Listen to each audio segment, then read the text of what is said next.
노트르담의 꼽추 다시 3 빅토르 위고 지음 원혜영 옮김 제5편 1장 마른 잎으로 바뀐 금화. 그랭구아르와 기적궁 사람들은 모두 걱정에 빠져 있었다. 한 달 전부터 에스메랄다가 어떻게 됐는지 그리고 염소가 어떻게 됐는지 아무도 몰랐기 때문이다. 어느 날 저녁에 집시 아가씨가 사라졌고 그때 이후로 살아있는지 소식이 없었다. 백방으로 찾아보았지만 허사였다.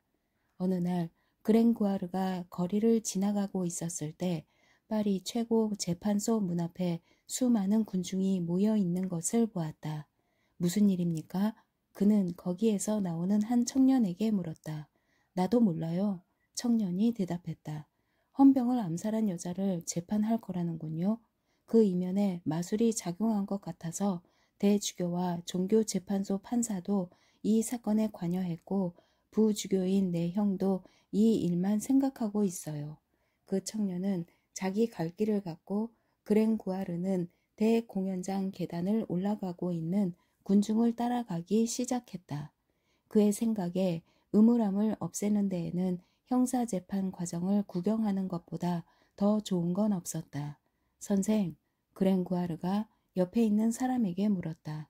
누구를 재판하는 거요? 피고는 보이지 않는데? 피고는 여자요. 여기서는 보이지 않을 거예요. 우리에게 등을 돌리고 있고 사람들에게 가려져 있어요. 이때 옆에 있던 사람들이 두 수다쟁이에게 조용히 하라고 했다. 그들은 중요한 증언을 듣고 있었다. 나리들, 대공연장 중앙에 있는 노파가 말했다. 어느 날 저녁 물레를 젓고 있었는데 문 두드리는 소리가 났어요. 문을 열었더니 두 남자가 들어왔어요. 검은 옷을 입은 남자와 잘생긴 장교였어요. 그들은 저에게 금화 한 잎을 주었어요. 저는 금화를 서랍 속에 넣었죠. 우리는 위층으로 올라갔어요. 2층 방에 도착하자마자 제가 등을 돌리고 있는 사이에 검은 옷을 입은 남자는 사라졌어요. 그래서 전 얼떨떨했어요.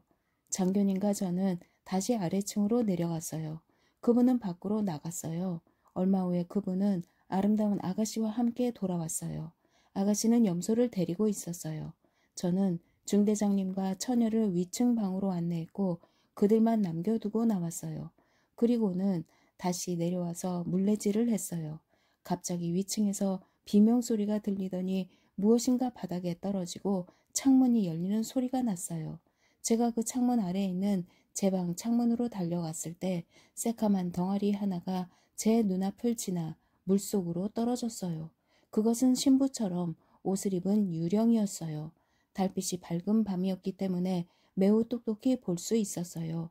그것은 도시 방향으로 헤엄쳐 갔어요. 그리고 나서 야경대를 불렀죠. 순경나리들이 들어왔고 설명을 드렸어요. 우리는 위층으로 올라갔는데 뭘 발견했을까요? 제 방은 가엾게도 온통 피로 범벅되어 있었어요. 중대장은 목에 칼이 찔린 채 대자로 뻗어 있었고 불쌍한 아가씨는 죽은 것 같았고 염소는 겁먹고 있었어요. 순경들은 중대장을 떠매고 나갔어요. 하지만 더 나쁜 일은 다음날 내장을 사려고 서랍을 열어 금화를 꺼내봤더니 대신 가랑잎 하나만 있는 것이 아니겠어요? 노파는 말을 마쳤다. 청중들 사이에서 공포의 웅얼거림이 일어났다. 유령, 염소, 모두 마술의 냄새가 나는군.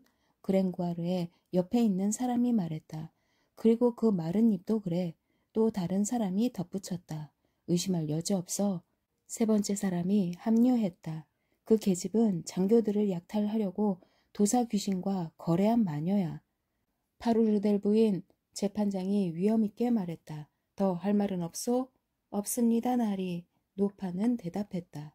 그리고 나서 판사가 일어났다. 파루르델 부인, 귀신이 줬다는 금화가 변한 가랑잎을 가지고 왔나요? 네, 나리. 그녀가 대답했다. 여기 있습니다. 자작나무 잎이군. 검사 자크가 말했다. 마술의 새로운 증거야. 국왕 특별 변호사인 필립 나리가 일어났다. 증인, 당신의 집에 온 두 남자가 함께 위층으로 올라갔죠? 두 남자 중 누가 금화를 줬소? 노파는 잠시 곰곰이 생각하더니 말했다. 장교입니다. 군중들 사이에서 웅성거림이 일어났다. 필립 나리가 한 번 더 개입했다. 피해자인 장교가 머리맡에서 쓴 조서에 따르면 그는 자신에게 말을 건 검은 옷을 입은 남자가 도사 귀신일지도 모른다는 막연한 생각을 했고 그 귀신이 가서 피고와 잘해보라고 열심히 재촉했다고 말했습니다. 그리고 장교는 돈이 없다고 말하자 귀신이 아까 말한 장교가 파루 루델에게 지불한 금화를 줬다고 덧붙였습니다. 따라서 그 금화는 지옥의 돈입니다. 바로 그때 피고가 벌떡 일어섰고 그녀의 머리가 군중 사이에 솟아올랐다. 그랭구아르는 에스메랄다를 알아보고 공포에 사로잡혔다. 그녀는 창백했고 예전에 우아하게 머리를 닿아 금속 조각으로 장식한 머리카락은 어수선하게 헝클어져 있었으며 입술은 파랬고 쑥 들어간 눈은 무시무시했다. 페비스! 그녀는 어쩔 줄 모르며 외쳤다. 그는 어디 있죠? 오 나리들, 절 죽이기 전에 그분이 살아 계신지 말해주세요. 조용히 하라 여자. 재판장이 대답했다. 그건 우리가 알 바 아니다. 오 제발 그분이 살아있는지 말해주세요. 그녀는 수척해진 아름다운 두 손을 깍지 끼고 되풀이하여 말했다. 좋다. 국왕 변호사가 거칠게 말했다. 그는 죽어가고 있다. 만족했나? 그 불행한 아가씨는 말없이 눈물도 흘리지 않고 밀랍 인형처럼 창백해져서 신문석으로 쓰러졌다. 판사는 자기 밑에 있는 한 남자에게 몸을 수그렸다.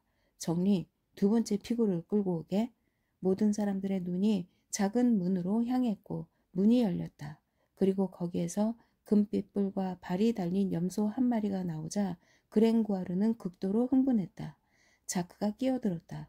여러분께서 좋으시다면 염소의 신문을 시작하겠습니다. 그 염소가 바로 두 번째 범인이었다. 검사 자크는 책상 위에서 집시의 탬버린을 갖고 와서 일정한 방법으로 염소에게 내밀며 물었다. 지금이 몇 시지? 염소는 영리한 눈으로 탬버린을 바라보고 금빛 발을 들고 7번을 쳤다. 정말로 7시였다. 군중들 사이에 공포의 떨림이 퍼졌다. 더 나빴던 것은 검사가 잘리의 목에 걸려있는 움직이는 글자가 가득 들어있는 주머니를 바닥에 쏟아 부었을 때 염소가 발굽으로 흩어져 있는 알파벳에서 페비스라는 숙명적인 이름을 추려낸 것을 사람들이 봤다는 것이다. 중대장이 희생자가 됐던 마술이 아무도 저항할 수 없을 정도로 증명된 것 같았고 행인들을 우아함으로 현혹시킨 춤추는 매혹적인 무희였던 집시 아가씨는 모든 사람들의 눈에 이제는 무시무시한 흡혈귀로밖에 보이지 않았다. 재판장이 말했다. 소녀여, 그대는 지난 3월 29일 밤 마법에 홀린 염소와 공모하고 악마들의 협조를 받아서 친히 헌병대 중대장 페비스를 단도로 찔러 상해하였다. 계속 그것을 부인하는가? 그녀는 갈라진 목소리로 대답했다. 이미 말씀드렸듯이 저는 몰라요. 그것은 제가 모르는 어떤 신부였어요. 제 뒤를 따라다니는 악마 같은 신부예요. 그것이 판사가 맞받아쳤다. 도사 귀신이다. 오 나리들 자비를 베풀어 주세요. 전 한낱 가련한 소녀일 뿐이에요. 검사 자크가 끼어들었다. 피고가 지독하게 고집을 피우기 때문에 고문을 가할 것을 요구합니다. 수락합니다. 재판장이 말했다. 불행한 아가씨는 사지를 벌벌 떨었다. 하지만 그녀는 경관들의 명령에 따라 일어섰고 검사 자크와 종교재판소 신부의 뒤를 따라 꽤 꼿꼿한 걸음걸이로 중간문을 향해 걸어갔다. 그 문은 갑자기 열렸다. 그녀가 나간 뒤 다시 닫혔다. 2장 고문실. 캄캄한 복도에서 층계를 몇 번이나 오르락 내리락 한 후에 순경들은 에스메랄다를 음산한 방 안으로 밀어 넣었다. 원형 모양으로 된 이 방은 큰 탑들 가운데 하나로 아래층에 있었다. 이 지하실에는 창문이 없었고 입구 외에는 출구가 없었다. 거기에는 지하실을 붉은 빛으로 물들이는 커다란 난로가 있었다. 거기에서 나오는 빛으로 죄수는 어떤 용도로 사용되는지 알 수 없는 무시무시한 기구들이 방 주위에 널려 있는 것을 보았다. 방 중앙에 가죽 침대가 있었고 침대 위에 피에라 토르트리가 앉아 있었다. 검사 자크가 매우 부드러운 미소를 지으며 집시 아가씨에게 다가갔다. 귀여운 아가씨, 그가 말했다. 계속 부인할 것인가? 네, 그녀가 다 죽어가는 목소리로 대답했다. 그렇다면, 자크가 대답했다. 가슴이 아프지만 우리가 하고 싶은 것보다 더욱 긴급한 신문을 해야겠소?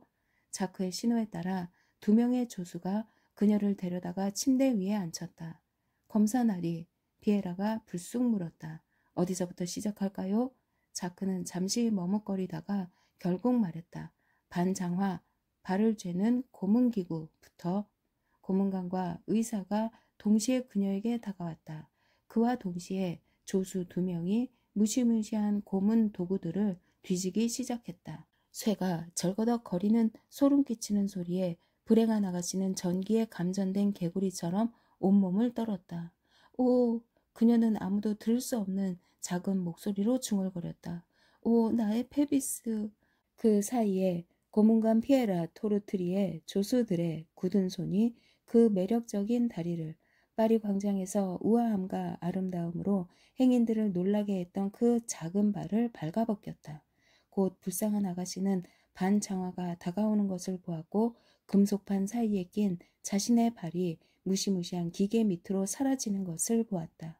그때 공포심이 그녀에게 기운을 북돋아 주었다. 이걸 벗겨주세요. 그녀는 분노로 외쳤다. 이제 마지막으로 묻겠다. 기소 사실을 시인하는가? 샤르몰리는 태연하고 관대한 표정으로 물었다. 저는 결백합니다. 계속해. 자크가 삐에라에게 말했다. 삐에라가 나사 제게 손잡이를 돌리니 반장화가 조여들었고 불쌍한 아가씨는 인간의 말로는 표현할 수 없는 끔찍한 비명을 질렀다. 멈춰! 자크가 삐에라에게 말했다. 시인하는가? 자크가 집시 아가씨에게 말했다. 전부요. 그 불쌍한 아가씨가 외쳤다. 시인해요. 시인해요. 자크는 소리를 높였다. 서기 적도록. 그대는 염소와 마녀와 흡혈귀와 함께 마녀의 연회에 참석했음을 시인하는가? 대답하라.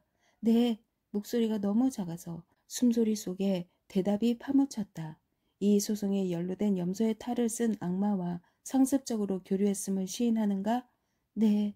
마지막으로 악마와 도사 귀신으로 널리 알려진 유령의 도움으로 지난 3월 29일 밤에 페비스 중대장을 살해했다는 것을 자백하고 인정하는가? 그녀는 경련을 일으키거나 흥분하지도 않고 커다란 눈을 들어 법관을 쳐다보면서 기계적으로 대답했다. 네, 이로써 그녀 안에 모든 것이 부서졌다는 것이 분명해졌다. 3장 판결. 그녀가 창백한 얼굴로 절뚝거리면서 다시 법정 안으로 들어왔을 때 기쁨의 중얼거림이 방 안에 퍼졌다. 보헤미아 처녀, 재판장이 말했다. 그대는 마술과 매춘과 페비스에 대한 암살 행위를 모두 인정하는가? 그녀는 가슴이 조여드는 것 같았다. 원하시는 건 모두 시인하겠어요. 그녀는 나약하게 대답했다. 그러니 빨리 죽여주세요. 그때 불행한 아가씨의 귀에 어떤 싸늘한 목소리가 들렸다. 보헤미아의 처녀여, 국왕 폐하께서 정하시는 날 정오에 그대는 셔츠만 입고 맨발로 목에 밧줄을 메고 수레에 실려 노트르담 정문 앞으로 끌려와서 양초 한 자루를 켜들고 공개 사과를 할 것이다. 그리고 거기서 그레브 광장으로 끌려가 시의 교수대에서 목 매달아 교수형에 처해질 것이며 그대의 염소도 역시 마찬가지일 것이다. 그리고 그대가 저지르고 자백한 것에 의거하여 페비스라는 사람에 대한 마술과 마법과 음란 및 상해죄에 대한 배상으로 금사자화 새잎을 종교재판소에 지불해야 한다. 하나님이 그대의 영혼에 자비를 베푸시기를. 오, 이건 꿈이야. 그녀가 중얼거렸고 거친 손이 자신을 끌고 가는 것을 느꼈다. 4장. 여기 들어오는 너희들은 모든 희망을 버릴지어다. 중세에는 어떤 건물이 완성될 때 땅속에도 땅 위와 똑같은 건물이 있었다. 한 건물의 지하실은 사람이 올라가는 대신 내려가는 또 하나의 건물이었다. 생땅투앙 성이나 파리 재판소 그리고 루브르 궁의 경우에 이 지하 건물은 감옥이었다. 이 감옥의 층은 땅속으로 내려갈수록 계속 더욱 좁아지고 더욱 어두워졌다. 어떤 비참한 인간이 일단 거기에 들어가면 빛과 공기와 생명과 이별하게 된다. 즉 모든 희망을 버리게 된다. 오직 사형이나 화형을 당할 때에만 나올 수 있었다. 파리 재판소 지하 감옥에 에스메랄다가 사형 선고를 받고 수감되어 있었다. 그녀는 거기에서 파묻히고 숨겨지고 갇혀 있었다. 밤처럼 추웠고 머리카락 속으로 바람 한 점 들어오지 않았으며 귓가에 사람의 소리 하나 들리지 않았고 두 눈 속에 한 줄기 햇빛도 들어오지 않았다. 그녀는 움직이지도 않고 거의 숨도 쉬지 않은 채 물병과 빵 한 조각 옆에서 바닥에 짚을 깔고 웅크린 채로 더 이상 고통을 느낄 힘조차 없었다. 머리 위 어딘가에 있는 천장 뚜껑 문이 하루에 두세 번 여닫히는 소리도 거의 알아채지 못했는데 이럴 때면 사람의 손이 검은 빵 한 덩이를 던져주었지만 한 줄기의 햇빛도 들어오지 않았다. 마침내 어느 날 그녀의 머리 위에서 간수가 빵과 물병을 가져다 줄 때보다 더 큰 소리가 들렸다. 그녀는 고개를 들었는데 지하 감옥 천장에 설치된 일종의 뚜껑문에 갈라진 틈을 통해 한 줄기 불구스름한 빛이 보였다. 그와 동시에 육중한 자물쇠가 삐걱거리는 소리가 났고 천장 뚜껑문이 녹슨 돌적이 위에서 삐걱거리며 돌아가더니 초롱불과 손 하나와 두 남자의 하반신이 보였다. 불빛이 너무나 눈부셔서 그녀는 눈을 감았다. 다시 눈을 떴을 때 문은 닫혀 있었고 초롱불이 층계의 계단 위에 놓여 있었다. 한 남자가 그녀 앞에 서 있었다. 수도사의 검은 망토는 발까지 내려와 있었고 같은 색의 두건은 얼굴을 가리고 있었다. 아무것도 보이지 않았다. 마침내 죄수가 침묵을 깼다. 누구세요? 신부요. 준비는 다 됐소? 그 말이며 억양이며 목소리가 그녀를 떨게 했다. 무슨 준비요? 죽을 준비. 오, 그녀가 말했다. 곧 죽게 되나요? 내일. 너무 멀어요. 그녀는 중얼거렸다. 오늘은 죽을 수 없나요? 당신은 매우 불행한 모양이군. 신부가 물었다. 전 매우 추워요. 그녀가 대답했다. 여기에서 나가고 싶어요. 춥고 무서워요. 그리고 몸 위로 벌레들이 기어 올라와요. 그럼 따라와요. 신부는 그렇게 말하면서 그녀의 팔을 잡았다. 그 불쌍한 아가씨는 영혼까지 얼어붙어 있었는데도 그 손이 닿자 매우 차가운 느낌을 들었다. 오, 그녀는 중얼거렸다. 손이 죽은 사람처럼 얼음장 같네. 당신은 누구세요? 신부는 두건을 걷었고 그녀는 바라보았다. 그것은 오래전부터 그녀를 계속 쫓아다녔던 그 사악한 얼굴이었다. 그것은 파루르델 집에서 자신이 흠모하는 페비스의 머리 위에 나타났던 악마의 머리였다. 하! 그녀가 두 손으로 눈을 가리고 경련하듯이 떨면서 외쳤다. 그 신부로군요. 저도 해치우세요. 마저 죽이세요. 내가 무서운가? 신부가 말했다. 네, 그녀가 말했다.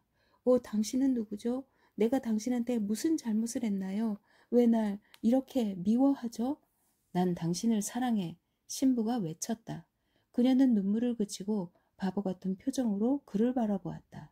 그는 무릎을 꿇고 불꽃 같은 눈으로 그녀를 뚫어지게 보았다. 알아들었나? 난 당신을 사랑해. 그가 다시 소리쳤다. 당신을 알기 전까지 난 행복했어.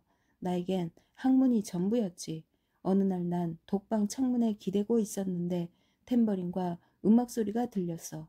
공장에 잠겨 있다가 방해받은 난 화가 나서 광장을 내려다 봤지. 내가 본 것은 춤추고 있는 한 여자였어. 그녀의 눈은 검었고 반짝거렸지. 나긋나긋한 팔은 두 개의 스카프처럼 허리 근처에서 꼬였다 풀렸다 했어. 몸매는 놀라울 정도로 아름다웠어. 아, 그건 바로 당신이었어. 신부는 감정이 북받쳐서 잠시 말을 멈췄다. 그리고 나서 계속했다. 이미 반쯤 홀린 난 무언가에 굳게 매달려서 타락하지 않으려고 안간힘을 썼어. 그런데 갑자기 당신이 노래를 부르기 시작했어. 나보고 어쩌라는 거야? 당신의 노래는 당신의 춤보다 더욱 매력적이었어. 나는 도망치려고 했어. 하지만 불가능했어.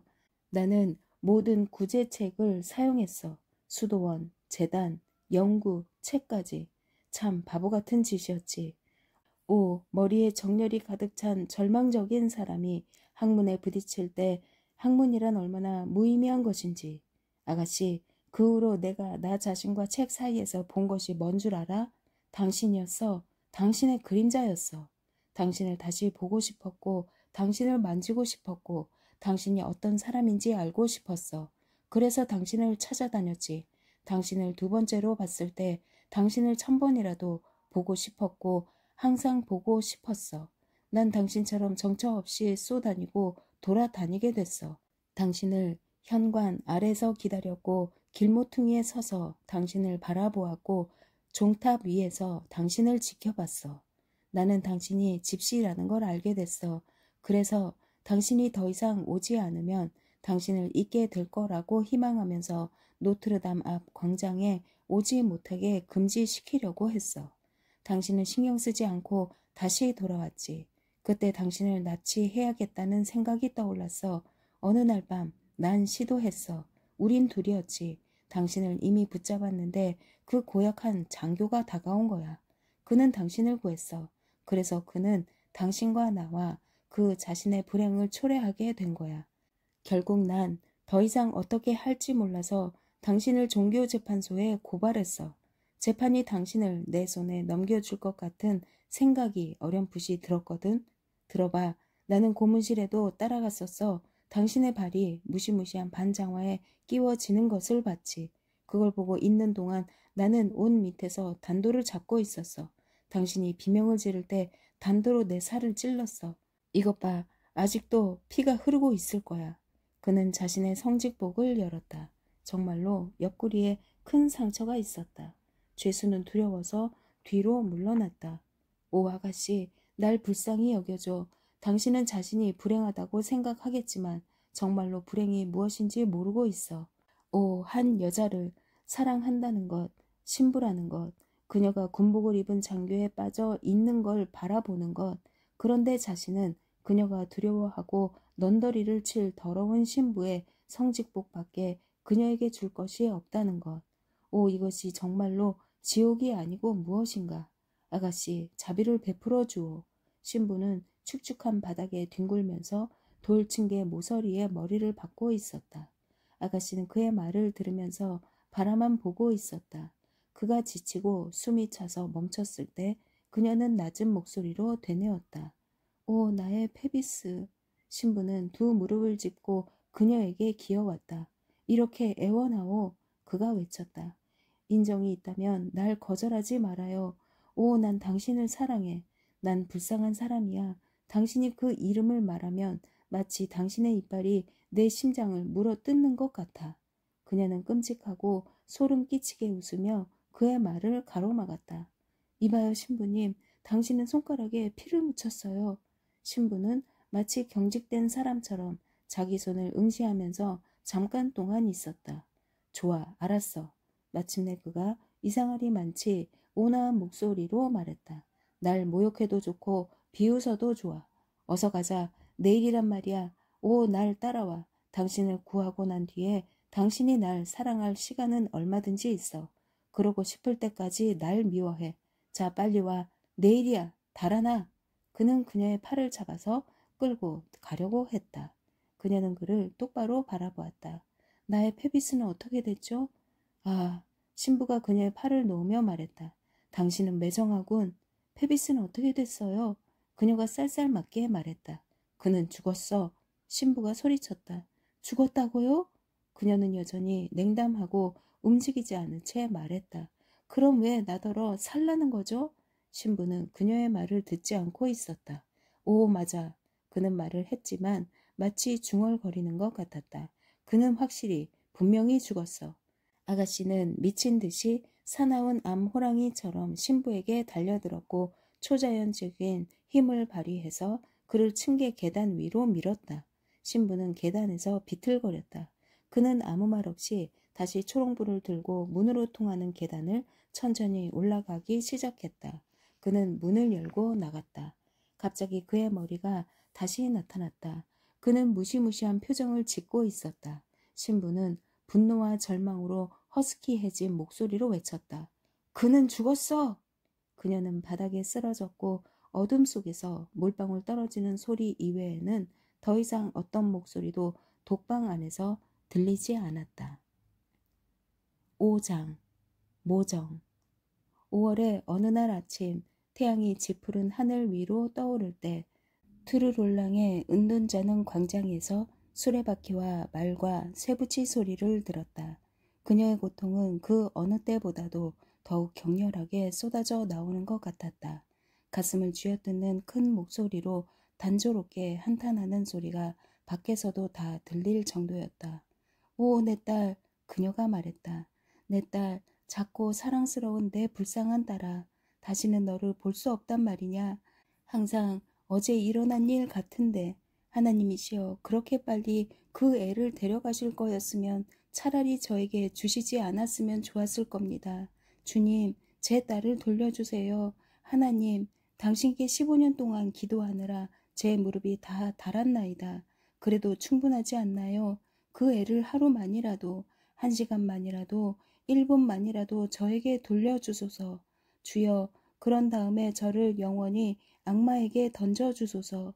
오, 한 번만, 다시 한 번만 그 예쁘고 작은 발에 이 신발을 신길 수만 있다면 인자하신 마리아여, 저는 당신을 축복하며 죽겠나이다.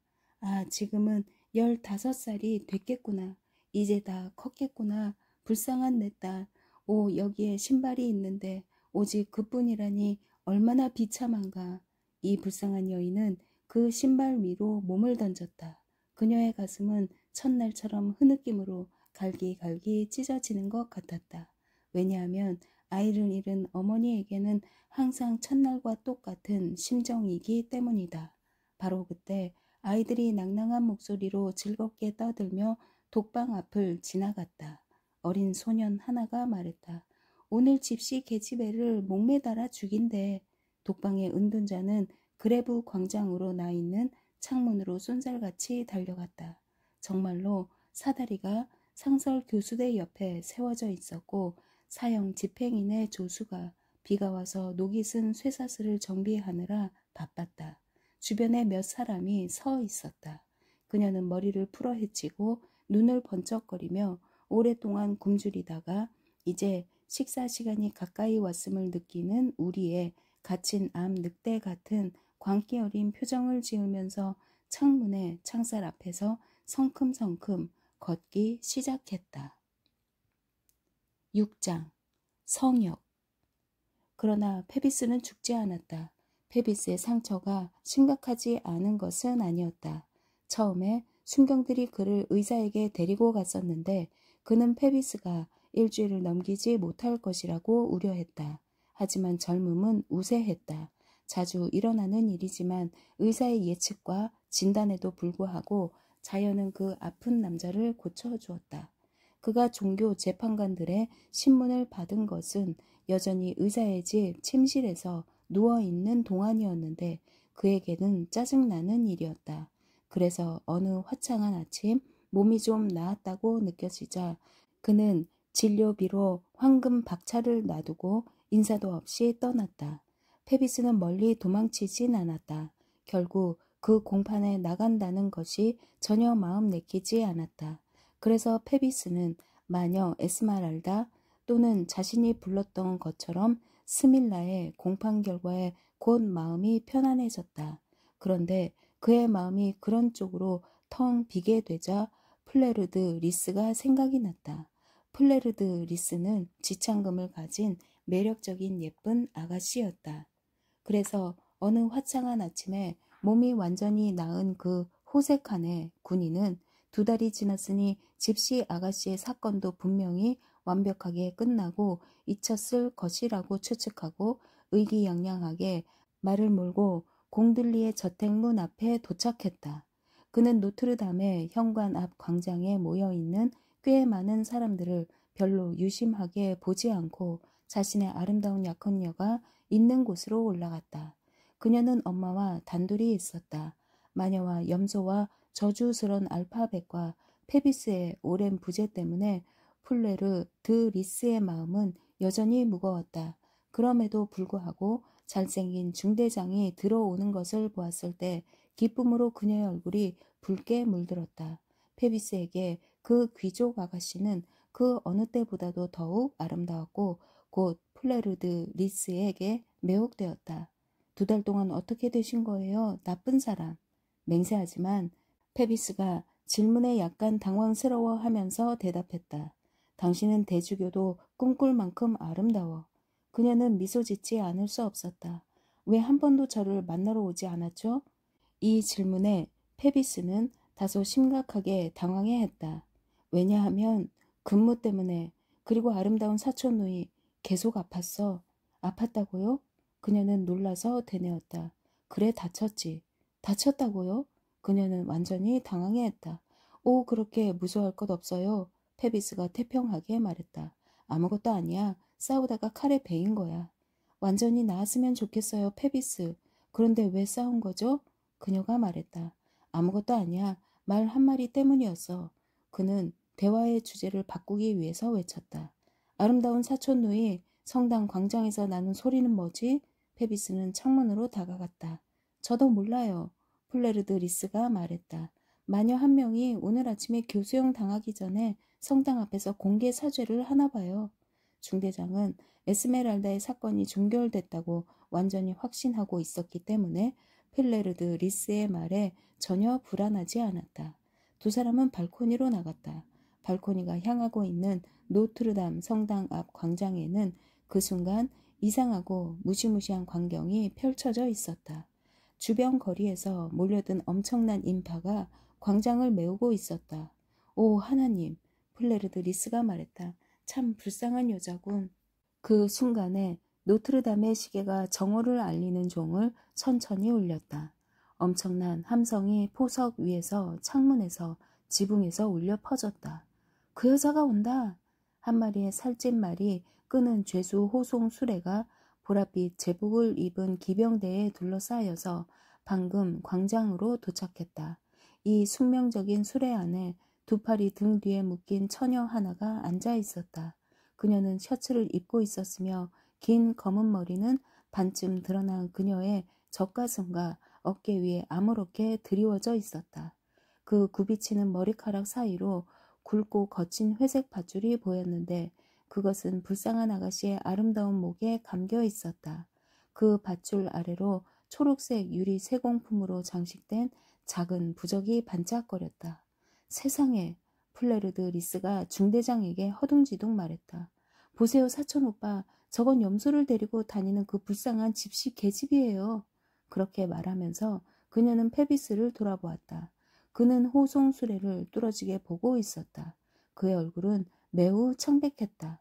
염소를 데리고 다니는 집시 계집? 그는 더듬거리며 말했다. 아니, 플레르드 리스가 말했다. 생각 안 나요? 페비스가 그녀의 말을 막았다. 무슨 말인지 모르겠는데 그는 방으로 다시 들어가려고 발을 뗐지만 전에 집시 아가씨로 인해 받은 플레르드 리스의 질투심은 너무나 생생해서 이제 다시 되살아났다. 플레르드 리스는 꿰뚫을 듯이 불신이 가득한 표정으로 그를 바라보았다. 무슨 일이에요? 그녀가 페비스에게 말했다. 누가 보면 저 여자 때문에 혼란스러워하는 걸로 보이겠어요? 페비스가 콧웃음을 쳤다.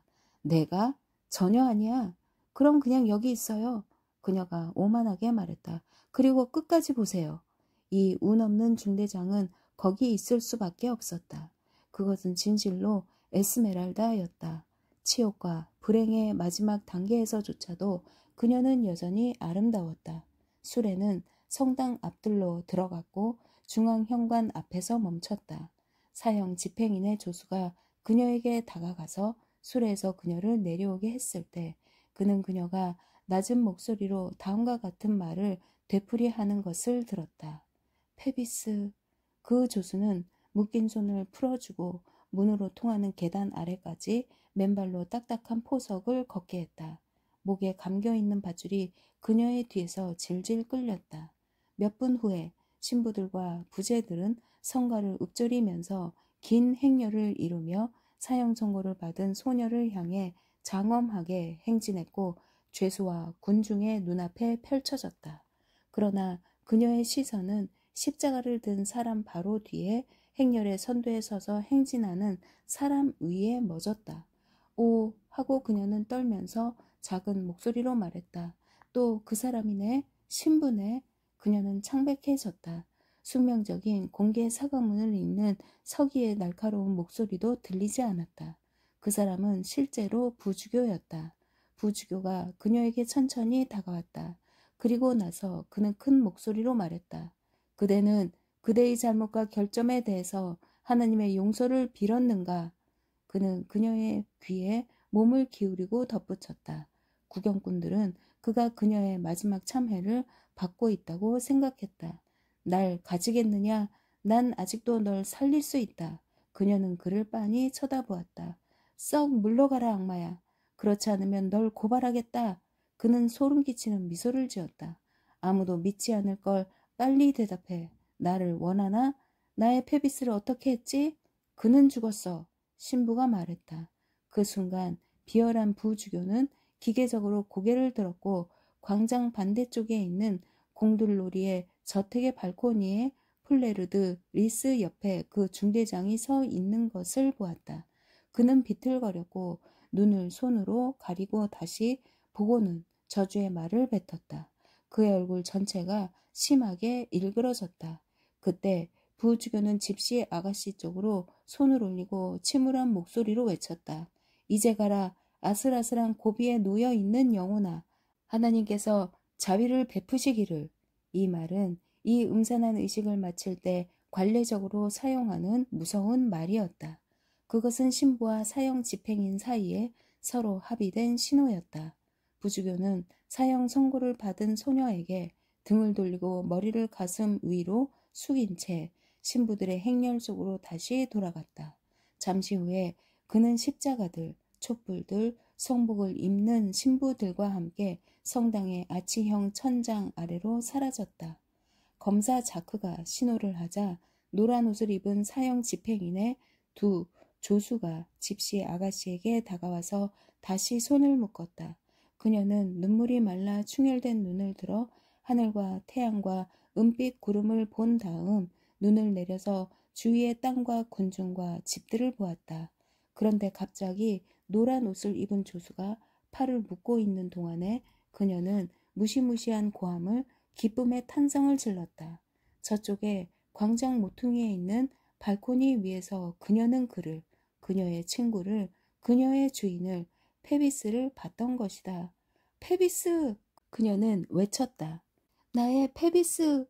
그리고 그녀는 사랑과 환희로 몸을 떨며 그를 향해 팔을 뻗치려고 했지만 묶인 상태였다. 그때 그녀는 중대장이 얼굴을 찡그리고 그에게 몸을 기대고 있는 아름다운 아가씨가 경멸적인 입술과 분노의 눈빛으로 그를 쏘아보는 것을 보았다.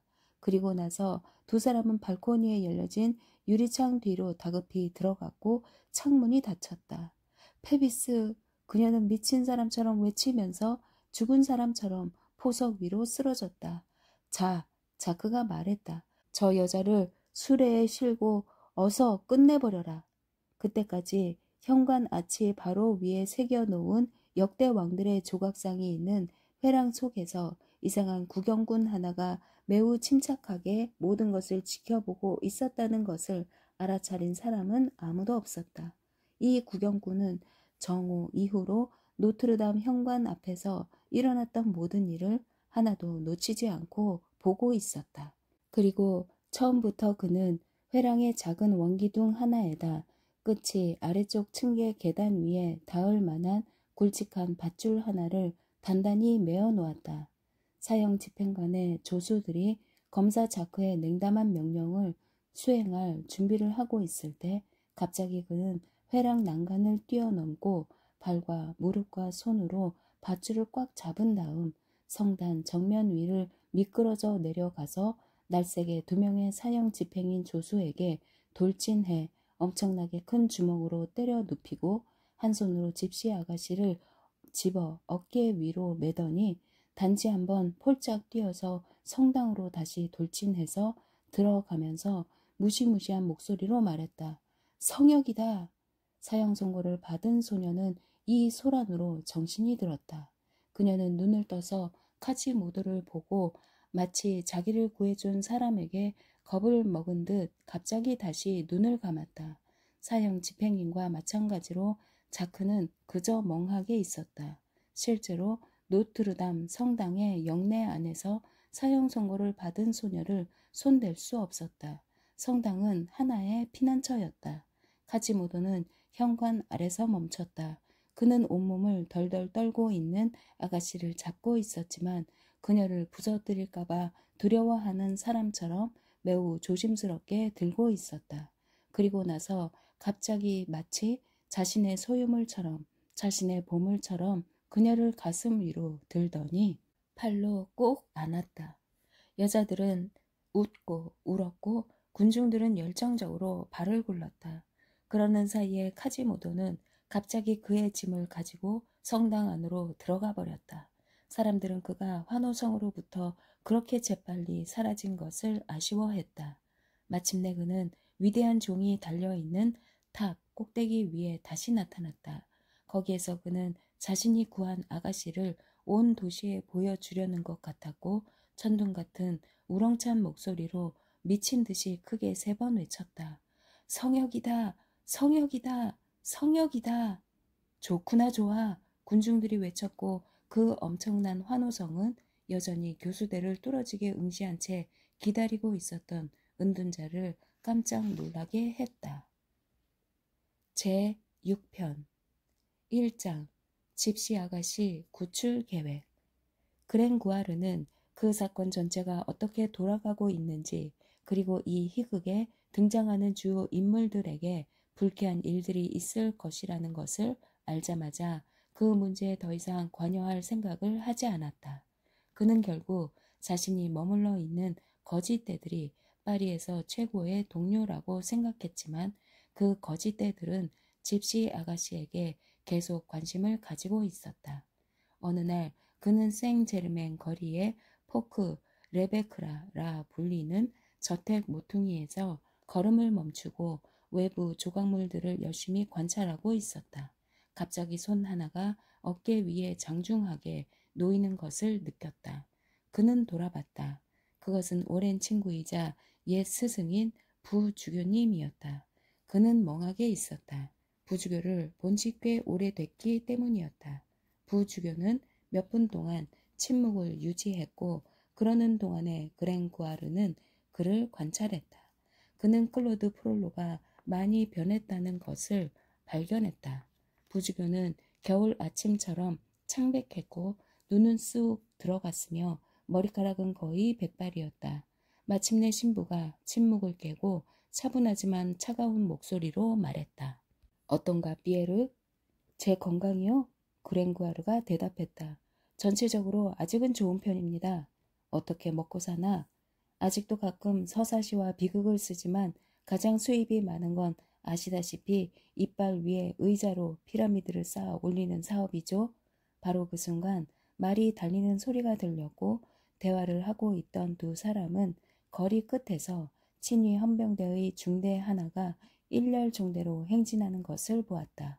그들은 창을 높이 들었고 장교가 선두에서 달렸다. 기마대 행진은 멋졌고 발굽 소리가 포석에 울려 퍼졌다. 저 장교만 빤히 바라보시는군요. 그랭구아르가 부주교에게 말했다. 아는 사람 같아서 그러네. 이름이 뭔데요? 내 생각엔 클로드 프롤로가 말했다. 페비스야. 페비스? 이상한 이름이네요. 이리로 오게 신부가 말했다. 할 말이 있네. 기마대가 지나간 후에 약간의 흥분이 부주교의 차가운 얼굴 위로 피어올랐다. 그는 계속 걸었다. 그랭구아르는 그를 따라갔다. 그들은 인적이 거의 드문 베르나르댕 거리까지 말없이 걸었다. 여기서 클로드 프롤로는 걸음을 멈췄다. 하실 말씀이 뭔가요, 선생님? 그랭구아르가 신부에게 물었다. 그랭구아르, 부주교가 말했다. 춤추는 집시 아가씨를 어떻게 했는가? 에스메랄다요? 그 여자는 어떻게 됐지? 그녀에게 무슨 짓을 했지? 말을 할 수가 없네요. 교수형 당한 걸로 아는데요. 그렇게 믿나? 확실히 잘 모릅니다. 그들이 교수형에 처하려고 하는 걸 봤을 때 저는 관계를 끊었으니까요. 알고 있는 게 그것뿐인가? 내가 더 말해주지. 클로드 프롤로가 외쳤다. 이제까지 낮고 느리고 거의 들리지 않던 목소리가 천둥 소리로 바뀌었다. 사실 그 여자는 노트르담에서 피신하고 있네. 하지만 3일 후에 다시 체포해서 그레브 광장에서 사형시킬 거야. 고등법원의 판결이 떨어졌어. 유감이군요. 그랭구아르가 말했다. 그 여자를 어떻게 구하지? 잠깐만요. 그 아가씨가 임신했다는 신고서를 청원서에 동봉해서 산파에게 제출하는 거예요. 이 말은 부주교에 쑥 들어간 눈을 분노로 번뜩이게 했다. 미친놈, 닥쳐라. 그 여자는 거기에서 나가야 해. 들어봐, 비에르군. 그 여자는 당신의 목숨을 구해줬어. 내 생각을 솔직하게 말하겠네. 사람들은 밤낮으로 성당을 지키고 있고 오직 거기에 들어간 것을 본 사람들만이 나올 수가 있어. 그러니까 자넨 들어갈 수 있어. 성당으로 오게. 그러면 내가 그 여자에게 안내하겠네. 자넨 그 여자와 옷을 바꿔 입게. 거기까진 좋네요. 철학자가 말했다. 그런 다음은요? 그런 다음에 그 여자는 자네 옷을 입고 나가고 자네는 그녀의 옷을 입고 남는 거지. 자네는 아마 교수형을 당하겠지만 그 여자는 사는 거지. 그랭구아르는 매우 심각한 표정으로 귀를 긁었다. 그 여자는 자네의 목숨을 구해줬어. 자네도 빚을 갚아야지. 제가 갚지 않은 빚은 그것 말고도 많습니다. 교수형을 당하다니요. 터무니없는 말입니다. 전 못합니다. 그럼 잘 있게. 부주교는 이빨 사이로 덧붙였다. 어디 두고 보자. 잠깐만요, 부주교님. 오랜 친구 사이끼리 의가 상하면 되겠습니까? 만일 저에게 다른 방법이 있다면요. 방금 신통한 생각이 하나 떠올랐습니다. 신부가 물었다. 계획이 뭔가? 그랭구아르가 말했다. 도둑들은 용감한 놈들입니다. 집시 부족은 그녀를 사랑합니다. 한마디 말만 하면 일어설 겁니다. 급습을 하는 거죠. 혼란한 틈을 타면 쉽게 그 여자를 구출할 겁니다. 내일 저녁에 시작할 거예요. 그래서 어떻게 구할 건가? 말해라. 부주교가 그를 흔들면서 말했다. 그랭구아르는 위험 있게 그에게 몸을 돌리고 말했다. 가만히 좀 있어 보세요. 지금 궁리하고 있지 않습니까? 이리 오세요. 조용히 얘기해야겠어요.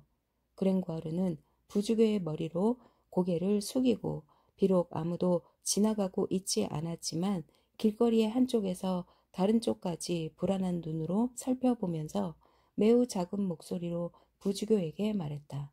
그가 말을 마쳤을 때 클로드 프롤로는 차갑게 말했다. 좋다. 내일 보자. 그리고 부주교는 사라졌다. 2장 거지 장 프롤로 수도원으로 돌아오자마자 부주교는 독방 앞에서 동생 장 프롤로를 발견했는데 그는 부주교를 기다리고 있었다. 클로드 프롤로는 동생을 거의 쳐다보지도 않았다. 그는 딴 생각을 하고 있었다. 형님, 장 프롤로가 머뭇거리며 말했다. 형님 만나러 왔어요. 부주교는 심지어 고개도 들지 않았다.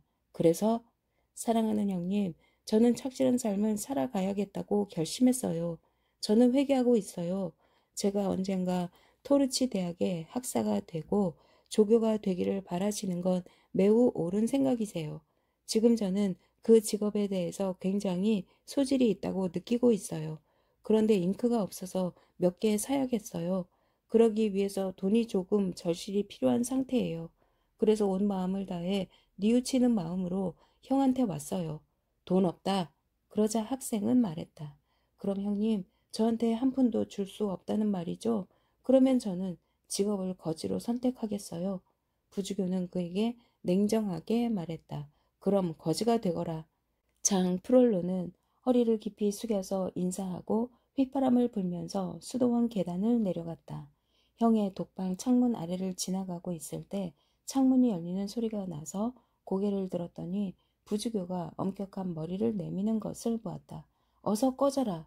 클로드 프롤로가 말했다. 이것이 내게 주는 마지막 돈이다. 그와 동시에 신부는 장 프롤로에게 돈주머니를 던졌는데 학생의 이마에 떨어져 큰 혹을 만들었다. 장 프롤로는 화가 나면서도 만족해하며 물러갔다. 3장 전쟁 준비 기적궁의 일부분은 도시를 둘러싼 오래된 성벽에 의해 둘러싸여 있었고 그 성벽의 많은 탑들은 허물어져 폐허가 되기 시작했다. 거짓대들이 이 탑들 중 하나를 유흥장으로 바꾸었다. 탑의 아래층에 술집이 있었다. 어느 날 저녁 거지들의 선술집 안이 평소보다 더욱 떠들썩했고 사람들이 술을 더 많이 마시며 더 큰 목소리로 욕을 하고 있는 것 같았다. 바깥에서는 많은 사람들이 마치 매우 중요한 계획을 짤 때처럼 낮은 목소리로 대화를 하고 있었고 여기저기에서 악당들이 웅크리고 앉아서 포석 위에다 흉기의 날을 갈고 있었다. 선술집 안에는 비록 매우 혼란스러웠지만 첫눈에 봐도 그 사람들 속에서 세 사람을 둘러싸고 있는 세 개의 주요 집단이 있다는 것을 알 수 있었다. 세 사람 중에 한 명은 두 다리를 꼬고 탁자 위에 앉아서 주위에 입을 딱 벌리고 있는 사람들에게 큰 목소리로 마술의 지식을 전해주고 있었다. 또 하나의 무리는 완전 무장한 우리들의 오랜 친구인 용맹스러운 거지왕 주위에 모여 있었다. 클로팽은 매우 심각한 표정과 낮은 목소리로 엄청나게 큰 통에 들어가 있는 무기를 나눠주고 있었다. 마지막으로 가장 시끄럽고 가장 유쾌하고 가장 숫자가 많은 세 번째 무리는 긴 의자와 탁자를 가득 메우고 있었다. 그 중앙에 투구에서 박차까지 완전히 중무장한 어떤 남자가 장황하게 연설을 하고 욕을 하고 있었다. 이런 왁자지껄한 속에서 굴뚝 안에 있는 긴 의자 위에 철학자가 제 속에 발을 넣고 타다 남은 나무 조각을 바라보면서 앉아 있었다. 그 사람은 그랭 구하르였다. 빨리 서둘러 무장해라. 1시간 후에 출발한다. 클로팽이 도둑들에게 말했다. 머리부터 발끝까지 무장한 어떤 젊은 건달의 목소리가 이 소동 속에서도 압도적으로 크게 들렸다. 만세! 만세! 그는 외쳤다. 오늘은 내 첫 출전이다. 나는 거지다. 나에게 술을 가져와라. 친구들아, 내 이름은 장프롤로다. 형제들이여, 우리는 훌륭한 원정에 출정하려는 시점에 있다. 성당을 포위하고 문을 부수고 아름다운 아가씨를 끌어내서 판사들로부터 구해내고 신부들로부터 구해내라. 수도원을 파괴하고 주교관에서 주교를 태워 죽이라. 우리의 명분은 정당하다. 그러는 사이에 거지들은 술집 다른 쪽 끝에서 계속해서 무장을 했고 수군거렸다. 불쌍한 에스메랄다 집시 하나가 말했다. 그 애는 우리 누이 동생이야. 거기서 반드시 꺼내와야 해. 바로 그 순간 클로팽이 천둥 같은 목소리로 외쳤다. 자정이다. 이 말이 떨어지자 모든 거지들이 남자, 여자, 아이 할 것 없이 무기와 쇠로 만든 오래된 기구들을 요란스럽게 들고 술집에서 우르르 몰려나갔다. 기적궁은 완전히 깜깜했다. 클로팽은 커다란 돌 위에 올라가서 외쳤다. 줄을 서라. 이제 파리에 도착할 때까지 침묵한다. 아몬은 어슬렁 불꽃이다. 노트르담 성당에 도착할 때까지 횃불은 끄고 간다. 앞으로 전진! 4장 한밤중의 습격. 그날 밤 카지모도는 잠을 자지 않았다. 그는 방금 성당 안을 마지막으로 돌고 온 참이었다. 지금은 너무나 신경 쓰지 않는 불쌍한 종들을 흘끗 한번 본 후에 북쪽 탑 꼭대기까지 올라가서 파리를 내려다보기 시작했다. 그날 밤은 칠흑같이 어두웠다. 멀리 떨어져 있는 어떤 건물의 창문 하나에서 나오는 불빛 외에는 어떤 빛도 볼 수 없었는데 그 건물의 어렴풋하고 거무칙칙한 윤곽이 생땅토한 성문 쪽에 있는 집들의 지붕 위로 우뚝 솟아 있었다. 거기에도 누군가가 자지 않고 있었다. 이 사람은 루이 11세였고 이 건물은 바스티유 궁이었다. 종치기가 외눈으로 안개와 어둠에 쌓인 지평선을 자세히 살펴보고 있을 때 마음속에 표현할 수 없는 불안함을 느꼈다. 그는 며칠 동안 보초를 서고 있었다. 음흉한 얼굴을 한 남자들이 아가씨의 은신처에서 눈을 떼지 않고 성당 주위를 끊임없이 어슬렁거리는 것을 알아차렸다. 그는 가련한 피난자를 해하려는 어떤 음모가 꾸며지고 있다고 생각했다. 그가 외눈으로 그 큰 도시를 유심히 살펴보고 있을 때 갑자기 비에유 펠르트리 강둑 근처에 무언가 이상한 것이 있는데 그 지점에서 움직이고 있고 하얀 강물과 대조적으로 검게 두드러진 난간의 선이 다른 강둑의 난간처럼 일정하게 일자로 쭉 뻗어 있는 것이 아니라 마치 물결처럼 또는 움직이는 군중의 머리들처럼 눈 아래서 굽이치는 것 같아 보였다. 카지모도는 한층 더 주의 깊게 보았다. 그 움직임은 시내 쪽으로 전진하고 있는 것 같았다. 게다가 불빛 하나 없었다. 움직임은 강둑 위에서 얼마 동안 계속된 다음 마치 섬 안으로 들어오는 듯 조금씩 흘러 들어가면서 서서히 멈추다가 완전히 멈췄다. 그리고 강둑의 선은 다시금 일직선이 됐고 움직이지 않았다. 카지모도가 이렇게 추측에 빠져 있을 때 그 움직임이 노트르담의 정면과 수직으로 도시 쪽으로 길게 퍼져 있는 성당 앞 거리에 다시 나타난 것 같았다. 마침내 짙은 어둠 속에서 한 종대의 선두가 그 거리에서 흘러나오더니 눈 깜짝할 사이에 한때의 군중이 광장에 퍼지는 것이 보였다. 그것은 무시무시한 광경이었고 집시 아가씨를 해치려는 시도라는 생각이 다시 한번 카지모도의 머리에 떠올랐다. 아가씨를 깨워야 할까? 그리고 달아나게 해야 할까? 어디로? 거리는 포위돼 있었고 성당은 강에 접해 있었다. 배도 없고 출구도 없었다. 한 가지 방법밖엔 없었다. 노트르담의 문 앞에서 죽음을 당하자는 것이었다. 적어도 구조자가 올 때까지 맞서자는 것이었다.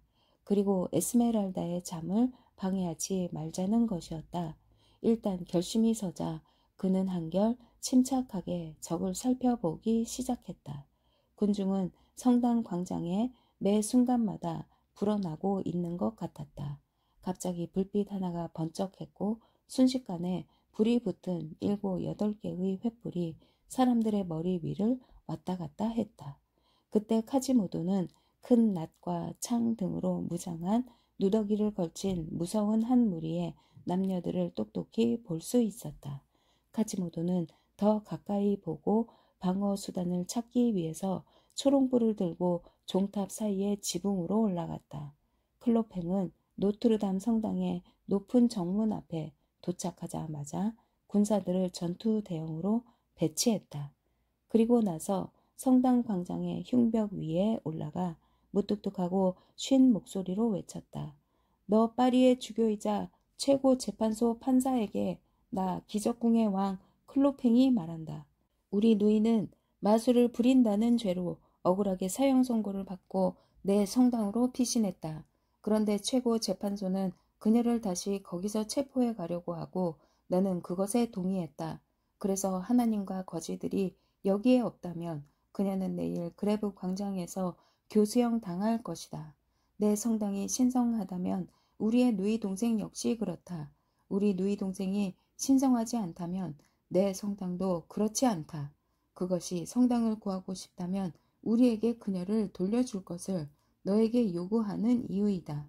돌려주지 않는다면 우린 처녀를 탈취하고 성당을 약탈하겠다.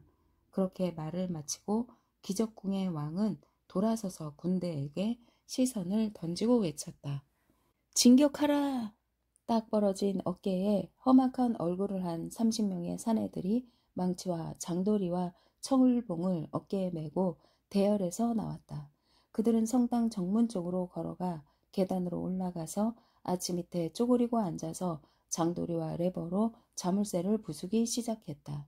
하지만 문은 꿈쩍도 하지 않았다. 젠장, 단단해서 열기 힘드네. 한 사람이 말했다. 용기를 내 친구들, 클로팽이 대답했다. 그 순간 클로팽이 마른 뒤에서 쾅 하고 울려 퍼진 무시무시한 소리 때문에 중단했다. 그는 돌아보았다. 거대한 대들보 하나가 위에서 떨어졌고 대포 소리를 내며 성당의 포석 위에 있던 거지들을 12명이나 뭉개버렸다. 게다가 여기저기 있는 거지들의 다리를 부러뜨렸고 그들은 무시무시한 비명을 지르며 튕겨나갔다. 눈 깜짝할 사이에 좁은 성당 앞들은 텅 비었다. 간신히 피했네. 장 프롤로가 소리쳤다. 거지들은 몇 분 동안 허공만 쳐다보고 있었다. 처음에 놀람이 가시자 이윽고 기적궁의 왕은 동료들에게 그럴듯한 설명을 찾아냈다. 빌어먹을 참사온 놈들이 우리의 공격에 방어하고 있는 것이다. 그러니까 공격하라. 약탈해라. 공격하라. 도둑대들이 복창했다. 하지만 그들은 감히 앞으로 나가지 못했다. 젠장, 클로팽이 말했다. 사내 놈들이 대들보 하나를 무서워하다니. 자물쇠를 부수던 어떤 늙은이가 건의했다. 대장님, 우리가 걱정하는 건 대들보가 아니오. 문이지. 철봉으로 꽁꽁 감겨 있어서 장도리로도 소용없어요. 그럼 뭐가 필요하단 말이냐? 클로팽이 다그쳤다. 성문 파괴용 대형 망치가 있으면 모를까. 기적궁의 왕은 용감하게 무시무시한 대들보가 있는 곳으로 달려가서 그 위에 발을 올려놓았다. 여기에 있다. 그가 외쳤다. 참사원 놈들이 보내준 것이다. 거지들은 용기를 회복했다. 곧 그 육중한 대들보는 200개의 건장한 팔로 깃털처럼 가볍게 들어 올려진 다음 대문 위로 가서 맹렬히 부딪혔다. 대들보가 가한 충격에 절반이 금속으로 된 문은 거대한 북처럼 울렸다. 문은 부서지지 않았지만 성당 전체가 진동했고 성당 건물의 깊은 공동들이 쿵쿵 울리는 소리가 들렸다. 그와 동시에 성당 정면의 꼭대기에서 커다란 돌이 습격자들에게 비 오듯이 쏟아지기 시작했다.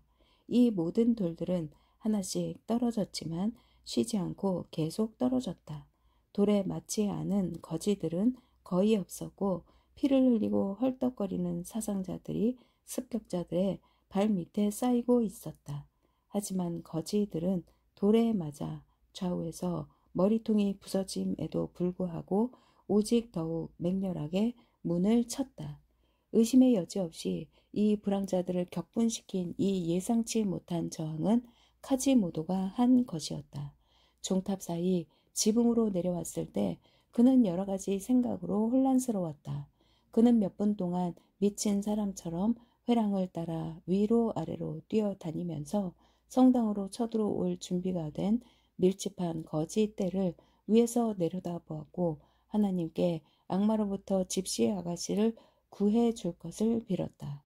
갑자기 카지모도는 그날 하루 종일 석공들이 남쪽 탑의 벽과 지붕을 수리한 기억이 났다. 벽은 돌로 되어 있었고 지붕은 나무로 되어 있었다. 카지모도는 서둘러 탑으로 갔다. 그 아랫방들은 정말로 재료들로 가득 차 있었다. 석회 돌더미, 연판, 외까지 다발, 이미 톱으로 금을 그어 놓은 육중한 대들보, 그리고 벽토 더미가 있었다.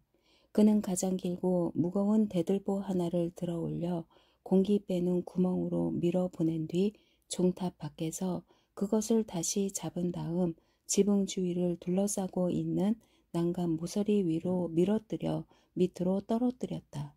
떨어지는 동안에 이 거대한 목재는 성당 벽에 부딪히고 조각상을 부수고 허공을 돌아가는 풍차의 날개처럼 여러 번 빙글빙글 돌았다. 마침내 그것은 무시무시한 소리를 내면서 땅에 떨어졌다. 불황자들이 대들보가 떨어져서 무서워하고 있는 동안에 카지모도는 돌과 석회돌을 조용히 쌓고 있었다. 그리하여 불황자들이 대문을 치기 시작하자마자 석회돌이 비가 오듯이 떨어지기 시작했던 것이다. 그럼에도 불구하고 그는 대문이 부서질 것 같은 느낌을 받았다. 비록 들리지 않았지만 대들보로 칠 때마다 동시에 성당의 둥근 천장에 소리가 울려 퍼졌다. 돌덩이를 소나기처럼 떨어뜨리고 있었지만 습격자들을 격퇴하기에는 충분하지 않았다. 이런 고뇌의 순간에 카지모도는 도둑들을 진압하려고 서 있는 난간보다 조금 아래에 빗물이 대문 바로 위로 흘러내릴 수 있도록 설치한 돌로 된 빗물바지 홈통 2개가 있다는 것을 알아차렸다. 그 홈통의 안쪽 구멍은 지붕의 돌바닥에 끝이 닿아 있었다. 한 가지 생각이 그에게 떠올랐다. 그는 자신의 방으로 뛰어가서 장작단을 한 묶음을 가져왔고 그 위에 많은 웻가지 다발과 돌돌 마른 연판을 많이 올려놓은 다음 이 쌓은 더미를 2개의 홈통 구멍 앞에 배치했다. 그리고 초롱불을 갖다 대고 불을 붙였다. 카지모도가 이렇게 하는 동안에 돌이 더 이상 떨어지지 않았으므로 불황자들은 위를 쳐다보는 것을 멈추었다. 대들보의 공격으로 거의 손상됐지만 여전히 서 있는 대문 주위로 도둑대들이 소란스럽게 몰려들었다. 그들은 떨면서 문을 부숴서 열리게 할 한 번의 큰 타격을 기다리고 있었다. 대문이 열렸을 때 3세기 동안 쌓아 올린 재물이 저장되어 있는 장소인 화려한 성당 안으로 먼저 달려 들어가기 위해서 가능한 한 문 가까이 다가가고 있었기 때문에 서로의 얼굴을 마주볼 정도였다. 대문에 결정적인 타격을 가하기 위해서 마지막 노력으로 각자 숨을 멈추고 모든 힘을 끌어모아 온몸에 힘을 주면서 대들보 주위에 모여있는 순간에 갑자기 거지들 사이에서 대들보에 깔렸을 때 터져 나왔던 비명소리보다 훨씬 더 무시무시한 비명이 터져 나왔다. 고함을 지르지 않는 사람들, 다시 말해서 아직도 살아있는 사람들은 바라보았다. 두 줄기의 녹은 나비 건물 꼭대기에서 가장 빽빽하게 서 있던 폭도들 위로 떨어지고 있었다. 그 사람들의 바다는 끓는 금속 아래 쓰러졌고 그것이 떨어진 두 지점에는 뜨거운 물을 눈 위에 부었을 때처럼 군중 속에 까만 구멍이 2개가 생겼고 거기에서 연기가 피어올랐다. 죽어가고 있는 사람들과 몸이 절반이 타서 고통으로 신음하는 사람들이 몸부림치는 것이 보였다. 사람들의 비명소리는 가슴이 찢어질 듯 했다. 가장 겁이 많은 자뿐만 아니라 가장 용감한 자도 대들보를 시체들 위에 내던져 버리고 허둥지둥 달아났다. 그래서 성당 앞들은 2번째로 텅 비었다. 불황자들 사이에서 무서운 침묵이 흘렀다. 그러는 사이에 고위급 거지들은 공들놀이의 저택 현관 아래로 물러가서 참모 회의를 열었다. 클로팽은 화가 나서 자신의 큰 주먹을 꽉 물어뜯었다. 안으로 들어갈 수가 없다니 그는 이 사이로 투덜거렸다. 저기 저 불 앞에서 왔다 갔다 하는 악마가 보이나? 지위가 높은 노인이 외쳤다. 그건 벼락 맞을 종치기 카지모도야. 그런데 문을 부술 방법이 없나? 기적궁의 왕이 발을 구르며 외쳤다. 한 번 더 시도해 봅시다. 어떤 거지가 말했다. 누가 나를 따르겠나? 클로팽이 말했다. 난 다시 가겠다. 그런데 쇳덩어리로 몸을 감싼 그 어린 학생 장 프롤로는 어디에 있지? 죽은 것이 분명해요. 누군가가 말했다. 웃음소리가 더 이상 들리지 않아요. 기적궁의 왕이 얼굴을 찡그렸다. 거참 안 됐군. 그리고 그랭 구하르 선생은 어디 있나? 클로팽 대장님, 앤드리더 레드가 말했다. 그놈은 도망쳤습니다. 클로팽이 발을 굴렀다. 겁쟁이 수다쟁이 같으니 우리를 여기로 밀어놓은 놈이 한참 일을 벌려놓으니까 우리를 버리고 주랭랑을 치다니. 클로팽 대장님, 성당 앞들을 바라보고 있던 앤드리더 레드가 말했다. 저쪽에 어린 학생이 있는데요. 정말로 장 프롤로였다. 그는 자기보다 20배나 되는 기다란 사다리를 들고 달려오고 있었다. 승리다. 찬미하라. 학생이 외쳤다. 클로팽이 그에게 다가갔다. 이봐, 그 사다리로 뭐 하려는 건가? 회랑 끝에 빗장으로만 잠그는 문이 하나 있는데 이 사다리로 올라가면 성당 안으로 들어갈 수 있어요. 장 프롤로는 사다리를 끌고 광장을 가로질러 달려가면서 소리를 쳤다. 나를 따르라. 순식간에 사다리가 올려져 회랑의 난간에 걸쳐졌다. 거짓대들은 환호성을 크게 지르면서 사다리를 올라가려고 모여들었다. 하지만 장 프롤로가 자신의 권리를 주장해서 사다리의 가로장 위에 먼저 발을 올렸다. 거짓대들이 그 뒤를 따라 올라갔다. 그 학생은 마침내 회랑의 발코니에 도착했고 거지 부족 전체의 박수를 받고 재빠르게 회랑으로 들어갔다. 그래서 요새의 주인이 된 그는 기쁨의 탄성을 지르다가 갑자기 소스라치게 놀라며 멈췄다. 카지모도가 눈을 번뜩이며 왕의 조각상 하나 뒤에 서서 어둠 속에 숨어 있는 것이 보였다. 2번째로 올라온 습격자가 회랑의 발을 내딛기도 전에 무시무시한 꼽추는 사다리의 맨 윗부분으로 달려가서 한마디 말도 없이 두 끝을 강한 손으로 움켜잡고 그것을 들어 올려 벽에서 뗐다. 그리고 나서 초인적인 힘으로 사람들이 매달려 있는 사다리를 광장에 내던졌다. 뒤로 내던져진 사다리는 똑바른 상태로 잠시 선 채 망설이듯 하더니 갑자기 사다리에 매달려 있던 수많은 거지들과 함께 포석 바닥 위로 쾅 하고 떨어졌다. 엄청난 저주의 소리가 일어나더니 모두 잠잠해졌다. 그리고 팔다리가 잘린 비참한 사람들이 시체 더미 아래서 기어 나오는 것이 보였다. 장 프롤로의 경우에는 아슬아슬한 상황에 처해 있었다. 그는 무시무시한 종치기와 단둘이 회랑에 있는 자신을 발견했다. 장 프롤로는 난폭한 타격이 올 것에 대비하고 있었지만 그 귀머거리는 미동도 하지 않았다. 단지 학생을 향해 몸을 돌리고 바라보고 있었다.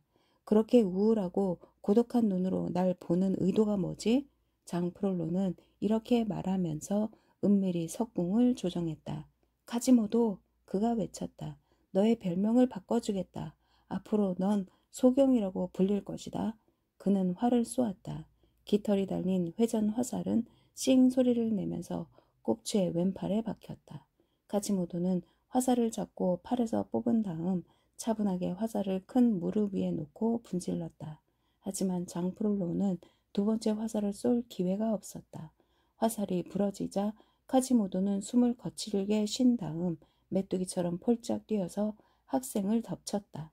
카지모도는 왼손으로 장프롤로의 두 손을 꼭 붙잡고 오른손으로 귀머거리는 아무 말 없이 장프롤로가 무장한 것을 하나씩 모두 벗겼다.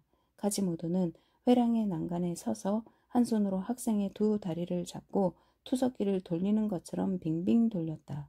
그리고 나서 벽에 뼈가 부딪히는 소리가 들렸고 무엇인가 떨어지는 것이 보였는데 그것은 얼마 동안 떨어지다가 건물의 돌출부에 걸렸다.